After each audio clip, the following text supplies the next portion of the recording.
Welcome to another exciting new talk about Stoicism. I'm not doing these as regularly as I used to. It's just a matter of time and availability thereof.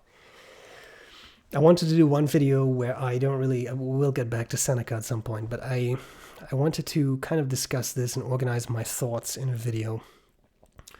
I follow an Instagram account which posts a lot of sort of philosophy memes and that kind of stuff. And by the way, as we're sitting here, I'm trying to reassemble a pen. Let's say that's visual appeal or something.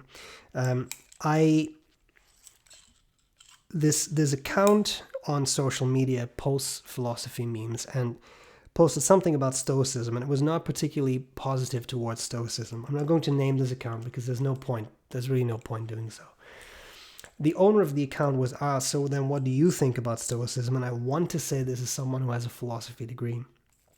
And he said, he said something along the lines of, I really don't like it because you're not allowed to learn from emotion. You have to shun all emotion. And frankly, you follow this sort of like logos determines everything. And I just can't really get behind it. So I thought it might be interesting to kind of give my view on that, because I read that and I thought, to me, I'm not offended. I was oddly dispassionate upon reading that, but I do think it's worth addressing. I think there are some misunderstandings about Stoicism, and I do feel that someone who has a degree in philosophy, I would expect such a person to be a little bit more nuanced than that. So, when it comes to Stoicism, I think the most common misconception, and I've addressed this before, but this was a good moment, I think, to do it again, is that Stoicism is about extirpating emotions. It's about almost surgically removing all emotions so you don't have emotions anymore. And that is frankly just not true. If you read the Stoics, which I have, the source material, Epictetus, Marcus Aurelius, Seneca, Musonius Rufus, these kinds of guys, Diogenes Laertius in the Lives of Eminent Philosophers. That's not a primary source, but still, he seems to do a pretty good job summarizing a lot of those philosophical scrolls. None of these people say, oh, and by the way, you should never have emotions. It's just not true. And I find that interesting, that misconception still perseveres somehow. So if it is not that, then what? Right? Then what is Stoicism about? Stoicism is, in my mind, and that's how I interpret and understand the Stoics, about learning to be in charge of your emotions. I'm not even necessarily saying controlling your emotions, but being in charge of them. Being aware of your emotions and being aware of what that means, what you do in a certain situation. And as I've said before, nobody has ever complained about being too happy. Unless you're manic, but then you're talking psychopathological behavior, right? So in everyday life, nobody says, I was too happy today, right? That doesn't happen. But people do say, I was frustrated today, as a negative. I was angry today, and that's a negative. I was too sad today, and that's a negative. The Stoics say those kinds of passions, right? Evpathe are the positive passions, like happiness, for example. And then there are the negative passions, like anger, frustration, sadness. And the Stoics say, well, you're a human being, so you are going to express these kinds of passions, these kinds of states when something happens. The trick is not to try and avoid them, because you can't avoid certain things. Something may happen in life that makes you sad. You may not be able to avoid that thing. Something may frustrate you, make you angry, etc. So the trick is not avoiding them. The trick is also not feeling them. Nobody can never be angry or never be frustrated or never be sad. It's impossible. It's part of the human condition that we do feel these things, and it is what makes us human. The depth of emotional range makes us human.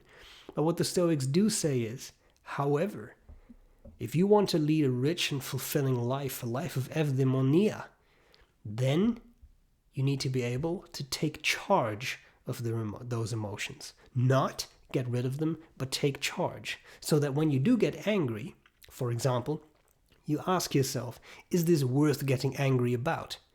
If it is, you should be angry, because it's worth getting angry about.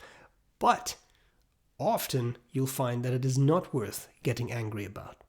If it is not worth getting angry about, you shouldn't be angry. What's the point in being angry about something you shouldn't be angry? And then you could bring that back to something like, some things are within your control, other things are not within your control. If it is within your control, why get angry about it? Because it's within your control, you can change it. If it is not within your control, why get angry about it? You cannot change it. Now that one tends to be a little harder, right? People sometimes can change something, but they choose not to, or they cannot change something, and that can be hard to accept. But Stoicism in its purest form says, but those are the rules of the game. If you can't change it, you must accept it. What other option do you have but to accept it? But note, this is not the same as saying you cannot have these emotions, or you should not have these emotions. It is much more nuanced. It is a matter of you will have these emotions, but you can learn through diligent practice and training to take a step back mentally, take a second, take a breather, and say, I don't think this is worth being angry, upset, sad, or frustrated about. So don't. Don't be that. And again, how easy that is in practice, that's a different matter. But that is not the same as saying, never be angry. Stoic says you should never be angry. I don't think it's true. There was the famous story from one of the discourses from Epictetus that was lost, but Aulus Gellius does cite that in his book, The Attic Nights. The fifth book of the Discourses, now lost to us, has a story about people on a ship. The ship hits a storm. There's a famous Stoic master on board. One of the passengers looks at the Stoic master. Everybody is running around. Everybody is scared because there's a storm, right? And the Stoic master looks pale as well. And then upon disembarking, the storyteller goes to the Stoic master and says, wait a minute, you look like you were scared. You're supposed to be a Stoic master. Why were you scared? Shouldn't you not be scared? And the Stoic says, of course I was scared. It's a natural response in human beings to be scared. However, then I thought to myself, is this worth being scared about? Is there something I can do? Well, no, the situation is fully out of my control. I cannot control, I'm paraphrasing a little bit here, but I cannot control the weather, nor can I steer the ship. I'm not a captain. I have to wait and see. That's Stoic. It's Stoic to say, okay, this is outside my control. There's nothing else I can do. This is what I have right now. But notice that again, at no point in this story it was said that you should not be frightened in the first place. The Stoic says, no, there was reason to be frightened. It's scary stuff. I think it's very important. It is very important to make that distinction, because a lot of people don't, and they then misconceive Stoicism. Now, to the credit of that poster, he did say something about everything is controlled by the Logos. Yes, and I find that difficult to believe as well. I find it's harder to get behind some of the Stoic physics, not Stoic ethics, which is what we were just discussing, but the Stoic physics. Because it is true. Stoics said the whole universe is this big rational being called the Logos, and it controls everything. Everything is as the Logos wills it. And when the Stoics say stuff like, do not go against nature, then this is kind of what they're talking about. The Logos, like everything is determined by the Logos, so it doesn't really matter what you do, like this is how it's going to be. So don't try to go against that. If something bad happens to you, that's how it had to be, because that's the way the Logos works. Everything was just set in motion, right? Like that's how it is. And in different times they equate the Logos with fate or with Zeus or with other divine influence. But it's interesting they believe in the whole universe as such a rational sort of being. Well, I find that difficult to get behind as well. I don't look at the universe as a rational being. In fact, I think the universe is fully irrational. I think it is governed by stochastic principles, matters of chance and probability. Some things happen. Sometimes bad things happen to good people, and sometimes good things happen to bad people, and that's the way it is. I don't think the Logos is sort of sitting there stroking its beard saying, yes, that's exactly what I intended to happen. Yes. I don't think it works that way. But that's me. But that's a part of Stoicism that I find easy to let go of. For me, it's more about the ethics. control, no control, preferred and dispreferred indifference, trying to take charge of your emotions as well as you can.